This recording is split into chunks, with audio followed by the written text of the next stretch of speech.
네, 반갑습니다. 입시판의 최동선 소장입니다. 네, 김민기입니다. 임석균입니다. 네, 이제 2022년이 이민년 호랑이인가요? 네. 검은 호랑이. 소장님들 띠는 안 물어보겠습니다. 네, 이거 나이가 들던 아이들 띠는 일단 넘어가고, 알아서들 해가지고. 이제 우리 또 아직 정시 이제 결과가 나오지 않았기 때문에, 또 이제 혹시 또 N수를 생각하는 친구들도 있고, 일단 요런 친구들 고민도 이제 남아있지만, 이제 새롭게 고3이 되는 친구들, 지금 뭐 윈터스쿨에 들어간 친구들도 있고, 좀 고민이 심각한 친구들이 있을 것 같아요. 왜냐하면 수시, 정시 경쟁률들이 올해 장난이 아니었잖아요. 그런 것 때문에 내가 과연 지금까지 쌓은 스펙들로 어느 정도 성취를 이룰 수 있을까. 그래서 오늘 일단 이 시간은 저는 정말 로망의 대학들, 스카이 대학들, 2023학년도 어떤 점이 달라졌고 어떻게 좀 준비를 할까, 이런 가이드 좀 드리도록 하겠습니다. 쭉 한번 볼 텐데 서울대 관심 있는 친구들이 있겠죠? 많죠. 아니 전부 아닙니까? 솔직히 가고 싶은데 하면 전부 아닙니까? 정말 조금의 중학생들이 많을 것 같아요. 고1? 아직까지 이제 현실이 되게 이제 몽환적인 친구들. 고2부터는 안 봅니다, 이거. 그렇죠. 근데 아무튼 입시가 어떻게 바뀌는지에 대해서는 서울대를 기준점으로 연고대부터 싹 바뀌기 시작하니까는요. 23년도 내년, 그러니까 올해부터 서울대가 많이 바뀝니다. 큰 변화가 좀 몇 개 보이네요. 칼을 가는 게 아니라 뒤통수를 치는 거죠. 일단 간단하게 얘기하면 정시가 40% 확대되면서 서울대는 지금까지 학종으로 대학 애들을 뽑고 운영을 하겠다라는 정책에 지금 반기를 드는 교과를 대입하죠. 그게 지금 가장 큰 화두가 되겠고, 수시부터 볼까요? 수시부터 보면 다단계로 됐네요. 지역 균형이 지금 2단계로 바뀝니다. 그러니까요. 일단. 근데 의대 같은 경우는 각 방을 들어간대요. 이 말이 의미하는 거는 MMI라는 얘기죠. 지금까지 올해만 해도, 그러니까 작년이죠. 작년에 면접 본 친구만 해도 들어가서 뭐 취미 물어보고 정말 간단하게 좀 면접 되게 쉽게 준비는 많이 시켰는데 정말 쉽게 대답을 하고 나왔는데 내년부터는 확실히 아닐 겁니다. 그러니까 내년에 직윤 쓰는 친구들, 여태까지 면접이랑은 완전 다른 차원으로 준비를 하셔야 되지 않을까. 일단 의대만인가요? 전학과인가요? 의대만. 일단 그렇죠? 의대는 의치까지요. 의치약도 포함되나요? 찾아봐야 될 것 같아요. 아무튼 3배수로 일단, 그러니까 작년까지만 해도 일단 직윤을 썼다면 면접까지는 다 들어갔잖아요. 그런데 일단 3배수. 근데 이것도 경쟁률 봤을 때 뭐 거의 간다고 봐야 되잖아요. 3대1 넘는 과들이 그렇게, 그쵸? 약간 이 가천대 직윤 느낌 나는데? 그냥 면접 다 보는? 근데 제가 생각해, 만약에 이렇다면 보통 인문계열 같은 경우가 한 5대1, 5대1에서 직윤이 이 정도 된다면 자연계열 학과는 보통 3대1이었거든요. 그러면 2023학년도에는 경쟁률이 자연계열 같은 건 더 올라가지 않을까. 그런 부분에 대해서는 어떻게 판단하시나요? 최저님 같은 경우에는 어차피 뭐 가천대 느낌 난다. 그러니까 지원한 자가 거의 다 3배수면 저희는 다 그거를 하는 예측을 해야 되죠. 면접이다. 이게 바뀌었을 때 서울대가 들어가기 쉬워질 거냐 어려워질 거냐. 저는 이렇게 보는데 뭐냐면 학생부 관리가 잘 돼 있는 학교는 공격적으로 지원할 거다. 근데 아직도 지방권이나 이런 조금 학생부 관리가 조금 미진하다고 생각하는 고등학교에서는 전년도 같이 조금 소극적으로 접근하지 않을까. 명수가 바뀌는 게 아니라서 크게 저는 변함이 없지 않을까. 어차피. 근데 준비하는 사람 입장에서는 좀 변화가 있어야 되지 않을까. 왜냐면 면접이 좀 강화된 거예요. 그렇죠. 저는 서울대 직윤은 직윤이다. 그러니까 2명으로 일단 개런티가 되니까 학교별로. 일단 3배수 경쟁률 자체가 뭐 폭등할 수 있는 전형이 아니잖아요, 구조적으로. 그래서 1단계 통과를 걱정하기보다는 오히려 이제 1단계 3배수 안에서 내 순위가 어느 상중하로 나눴을 때 어디쯤 포지션 위치할 건가. 결국 내신이겠죠. 물론 활동도 어느 정도 뒷받침되겠지만, 그렇게 된다면은 면접에서는 이제 소위 말하는 삽질만 하지 않으면, 특히 이과 같은 경우에는 또 추합도 어느 정도 약간은 노려볼 수 있잖아요. 문과는 거의 근데 불가능하지만. 제가 생각하는 거는 전국에 아무래도 고등학교 데이터에 따라 좀 차이가 나고 또 보는 고등학교 유형에 따라 다르긴 하는데 한 1600개, 1700개 고등학교라고 본다면 아까 말씀하신 대로 지역균형이면 이게 3600명, 맥시멈 3600명 정도가 될 텐데 그러면 모집 인원을 비교해 보면 지금 오히려 그전에는 서울대 직윤 을 기피하던 고등학교도 좀 긍정적으로 바라볼 수 있지 않을까라는 생각을 하거든요. 1단계 희망을 걸고 네. 최저도 완화가 됐고. 네. 저는 일단 1단계 통과해가지고 면접 들어갔을 때 애들을 명수를 세보라 그럴 것 같아요. 그렇죠. 최저 맞춘 애들 못 들어올 거고, 그다음에 뭐 다른 대학으로 또 빠져나가는 친구들. 뭐 예를 들어서 뭐 의대 쪽 생각하는 친구들은 수능에서 잘 나오면 뭐 서울대 가면 안 되니까. 명수 이거 딱 보고 들어가서 판단을 해. 어차피 수능 끝나고 면접이 있으니까. 그러니까 왜 그렇게 하면 지금 세계합 7로 어떻게 보면 더 낮아졌잖아요. 네. 그렇죠. 그러다 보니까 오히려 지방권 고등학교에서는 오히려 이게 더 기회가 되지 않을까. 그런 생각이 들거든요. 그러니까 그런 부분들도 한번 고민해 보셔야 되지 않을까 싶고요. 요것 좀 먼저 물어보고 싶었어요. 저기 서울대를 만약에 쓰겠다고 학생이 왔어요. 도와달라고 헬프를 쳤어요. 그 친구가 쌩과를 쓰려고 그래. 밀어주세요? 직윤에서요? 네. 저는 학생부 종합전형 상황에 따라 학생부 관리 상태에 따라 다르게 판단할 것 같은데요. 본인이 잘한다라고 생각을 하면 관리를 잘했다라고 하면 저한테까지는 안 올 거예요. 학교에서 이미 끝났어. 예, 그렇죠. 그러니까 저한테 온다는 얘기는 아직 뭔가 부실하거나 보완할 게 있기 때문에 온다는 얘기인데, 저 같은 경우에는 그리고 또 서울은 아니지만 지방권 학생들이 좀 많다 보니까 지금 같은 경우에는 어느 정도 학교에서 교통정리가 다 돼요. 같은 과 내지 못하게 하거나. 네. 그리고 또 하나는 뭐냐면 높은 거 못 쓰게 해요.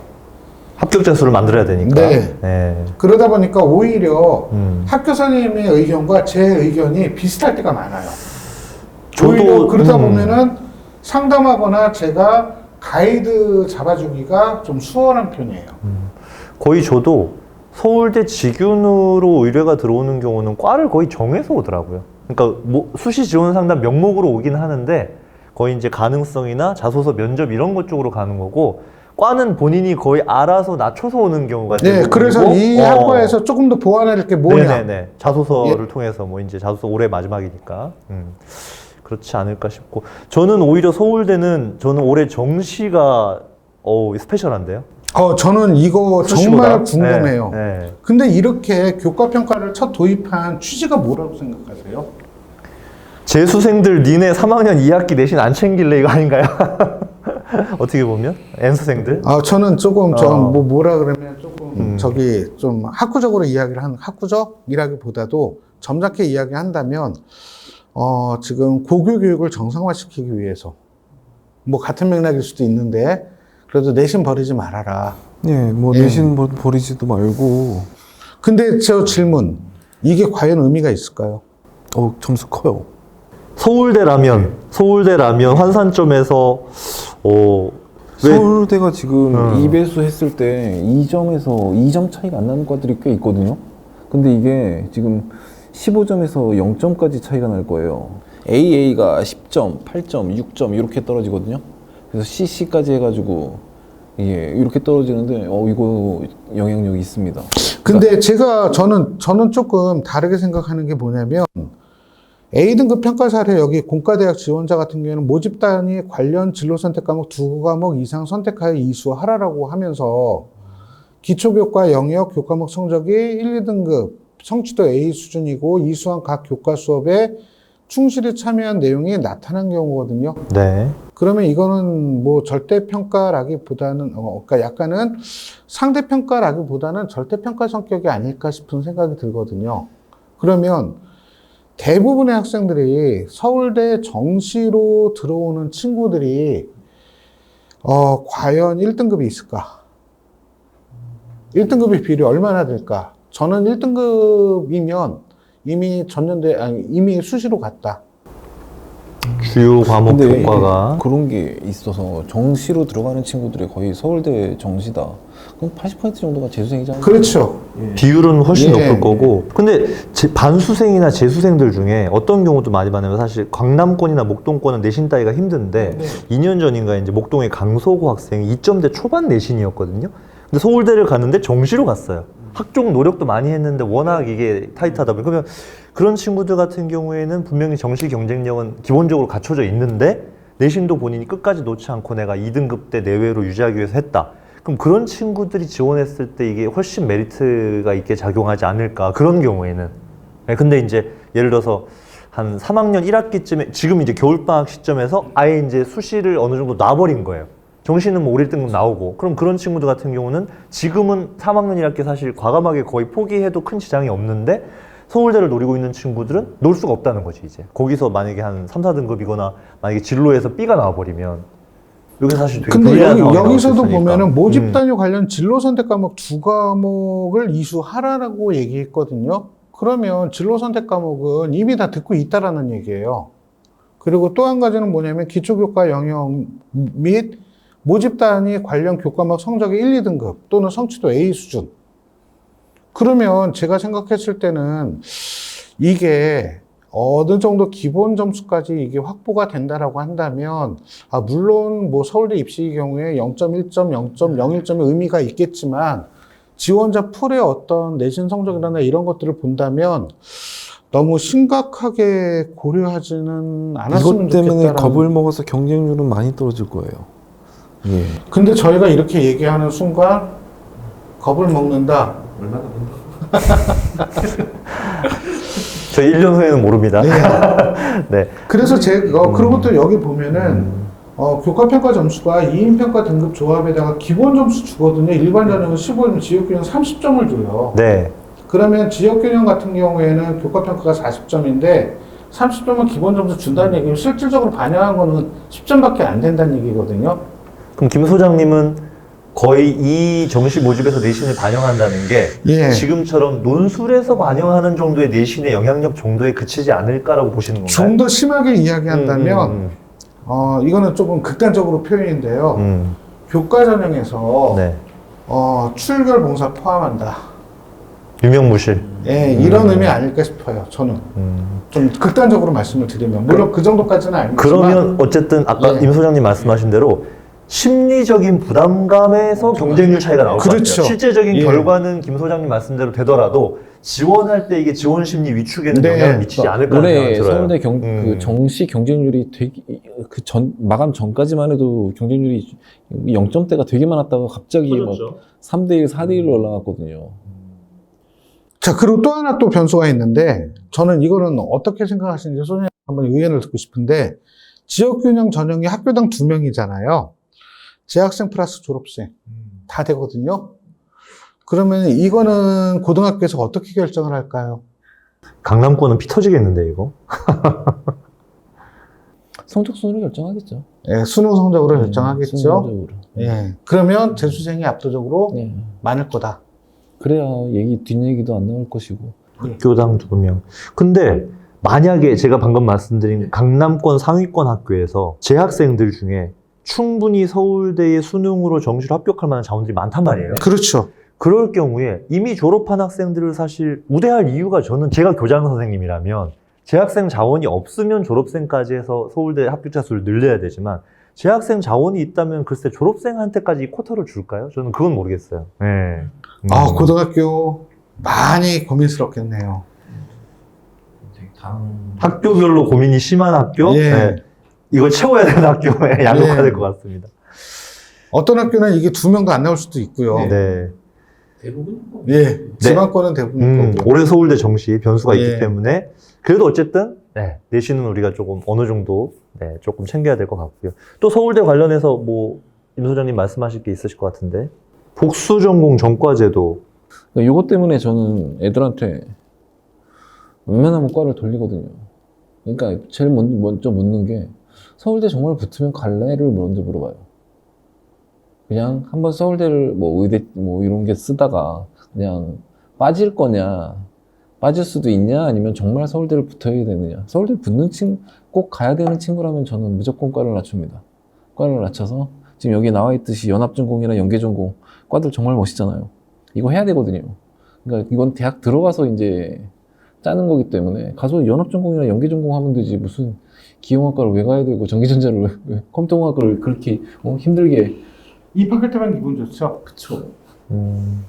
저는 반대. 그래서 일단은 네가 꼭 서울대를 가야 되느냐? 오케이. 그러면 과를 좀 낮춰서 무조건 붙자. 이 전략으로 가서 일단 연합전공, 연계전공 전과도 지금 20%까지 되거든요. 근데 이거 되게 쉽다고 얘기를 많이 들었어요. 하는 애가 없기 때문에.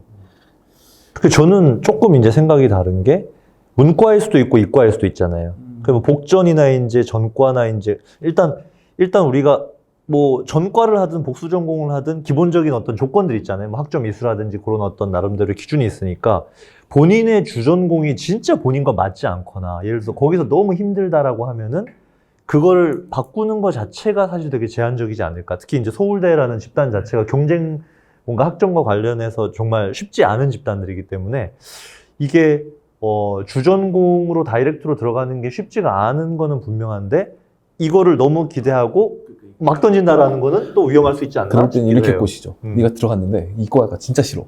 공부 진짜 열심히 해서 학생 설계 전공으로 바꿔라. 싫다니까요, 그 공부가. 싫어 죽겠는데, 저. 1학년, 2학년 때까지는 전공 과목이 많이 없으니까. 그때 좀 최대한 그때 좀 승부를 해서 보고. 네. 정말 싫으면 바꿔야지. 근데 확실한 건 요즘 대학들이 이런 식으로 뭔가 이제 정시나 보통 교과로 들어오면 자신이랑 궁합 안 맞는 경우 많잖아요. 그래서 되게 이런 변화들은 되게 할 수 있게 많이 여지를 예전보다 훨씬 많이 주는 것 같아요. 근데 저 같은 네. 경우에는 올해 문이과 이게 통합 교육 과정이 개편되면서 작년부터죠. 해가 바뀌었으니까 저는 오히려 이 전과를 더 적극적으로 추천하는데 오히려 자연계열 학생에게 인문계열학과 올해 정시 컨설팅 하면서 그런 얘기를 많이 했는데 문과계열 학과로 일단 들어가라. 그리고 전과 같은 거 할 때는 서울대 같은 경우에도 보면은 대학장이 따로 정함이라고 하는데 보통의 경우에는 해당 학과 교수님하고 인터뷰를 해요. 근데 인터뷰를 하는데 그전에는 문과 따로 이과 따로 했을 때는 사실은 인문계열 학생이 자연계열 학과 쪽으로 전과를 못했죠. 기하를 모르고 그 다음에 또 물리를 안 배웠는데 근데 자연계열 학생이 지금은 인문계열로 일단은 교차 지원이 가능하고 그런 분위기다 보면 오히려 적극적으로 2학년 때부터는 자기가 원래 희망했던 지역과 학과로 학과 쪽으로 전과하는 게 보다 더 문호가 더 넓어지지 않을까 이런 생각을 하거든요. 그래서 이 전과 같은 경우에도 너무 겁먹지 말고 그냥 본인이 어떤 역량을 최대한 발휘할 수 있는 그런 어떤 도구로 사용하는 게 더 바람직하지 않을까. 그런 저는 생각을 조금 더 합니다. 극단적으로 지금 대학은 과는 없어졌다라고 생각을 해요. 예. 과는 옛날 얘기고 아버님 세대 때나 나오는 수 있는 얘기고 지금은 너무 많은 전공들이 생기고 바뀌고요. 합치고 쪼개지고 쉽게 변할 수 있어서 지금 서울대만 해도 그냥 서울대 과보다 연합전공, 연계전공과가 지금 훨씬 더 멋있잖아요.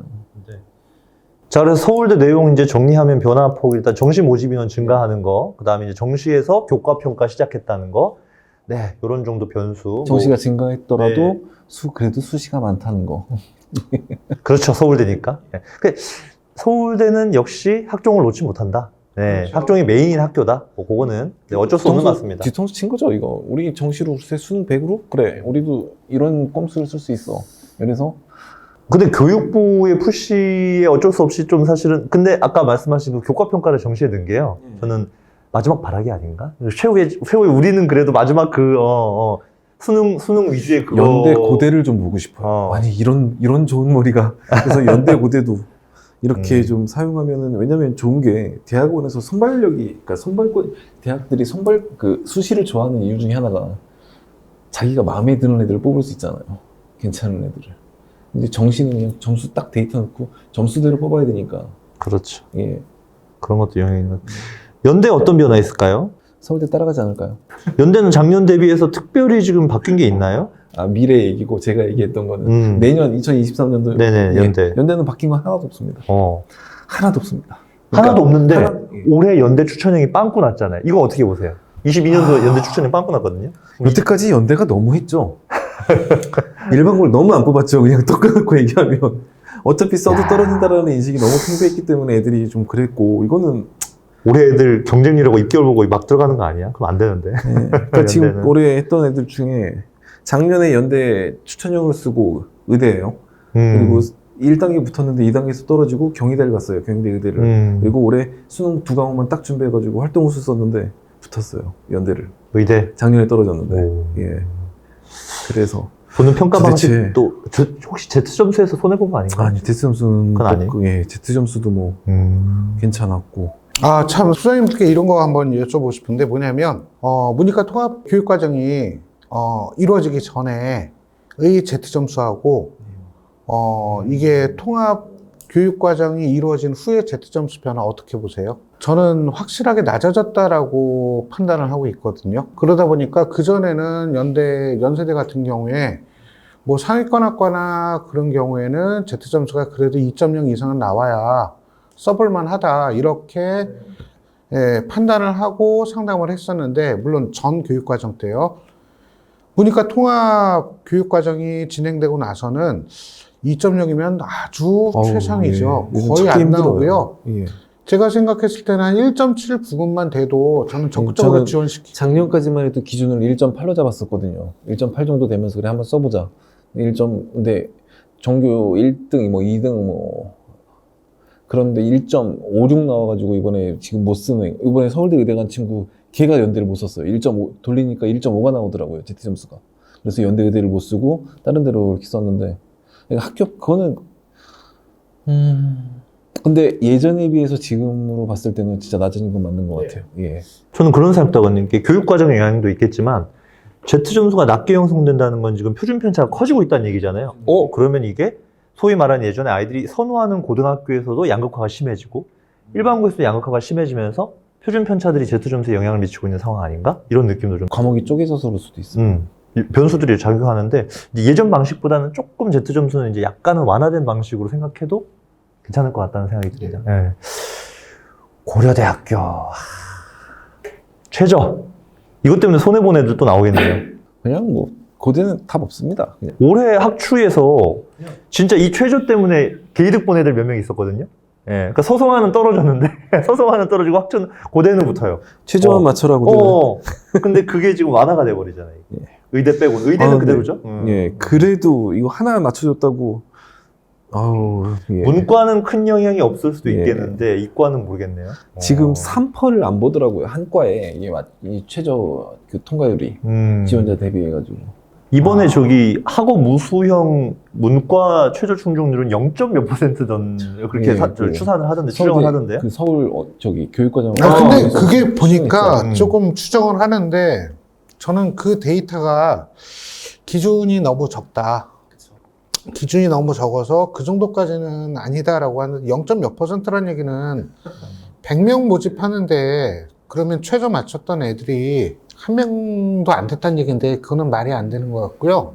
뭔가 조금 기준 설정을 잘못하지 않았나 이렇게 생각이 근데 듭니다. 일반고 고3이었으면 일반고 고3이 학추를 안 쓰고 이걸 썼으면 아마 맞추지 못한 경우들도 네, 많았을 많죠. 것 같아요. 그런데 지금 6월, 9월 모의고사 제가 작년에 컨설팅 했던 친구가 한 명 있는데 이 친구는 내신이 2.1, 2.2였어요.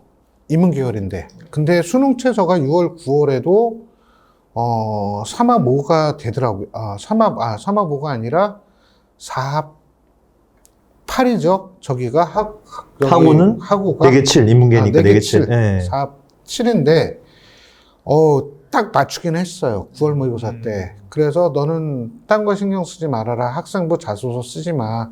수능 최저 열심히 준비해라고 했는데 다행히도 감사하게도 이 친구가 수능 최저를 맞췄어요. 그러고 나서 수능 끝나고 나서 선생님 면접 준비 어떻게 해야 되나요? 라고 하는 연락받고 열심히 면접 준비 시켜서 합격을 했거든요. 일반 인문계열 학생인데 이런 거 사례를 보면은 인문계열 같은 경우에는 수능 최저가 나온다라고 하면 저는 무조건 학업 우수형 추천합니다. 아, 근데 이게 너무 어렵지 않을까? 근데 이게 사- 최저를 맞추는 것도 진짜 힘든데 문제는 1단계를 통과해야 된다는 거. 가끔 어떤 학생들이 있냐면 내신도 문제지만은 그래도 고려대 학종인데 우리가 최소한의 어떤 학생부 활동은 뒷받침이 돼야 되잖아요. 근데 그런 거 없이 최저만 맞추면 된대요 그러면서 그냥 들어가는데 1단계를 통과를 못해요. 근데 학업 우수형은 지금 어떻게 보면은 6배수잖아요.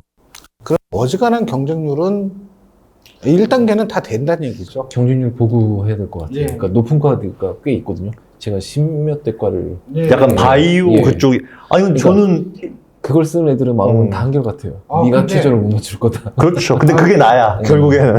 근데 문제는 뭐냐면 자연계열 같은 경우는 최저 출전율이 높을 거예요. 공식적으로 상대적으로. 발표는 안 했지만, 네.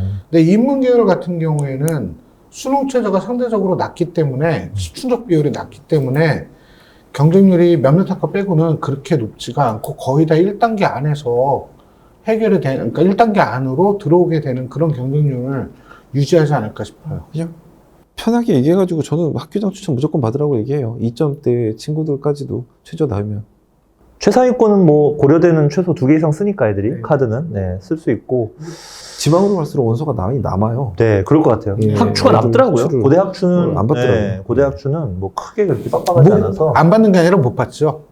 최저가 그냥 되면 안 나오니까. 아, 너 그래 기다리고 있어라. 네. 학교에서 나중에 만약에 모자르면 쌤 저 하나만 주세요라고. 그래도 애들이 정말 무서워하더라고요. 그래서 좀 정리하면 이제 연대랑 고려대학교 이제 올해 봄부터 이제 수시 결과들이 이제 슬슬 나오기 시작할 거고요. 네, 그거에 맞추고 또 충족률들, 최저 충족률들 이런 거 해서 정말 이제 올해 지원 전략이 이제 사실 수시 모집 요강이 이제 4월달, 5월달에 나오면 좀 변화가 될 수 있는 부분도 지금 있잖아요, 사실. 네, 그리고 뭐 연세대 같은 경우에 올해 그 디스플레이 융합학과 새로 생긴 학과들도 있고 그래서 약간의 변수들 나오면 한번 우리 또 상위권 친구들 위해서 한번 더 연대가 인공지능으로 컴퓨터랑 이렇게 좀 찌르는 거 그거 네, 하나 지금 받겠다고. 신설학과들, 계약학과들, 네, 이런 그거 것도 하나 해서 조금 또 우리 선생님들 중에 그런 쪽으로 맞춰서 좀 활동 방향들 또 잡아주시는 특강들도 좀 계획하고 있으니까 그렇게 좀 안내 드리도록 하겠습니다. 네, 서울대 연고대 정리했습니다. 수고하셨습니다. 네, 수고하셨습니다.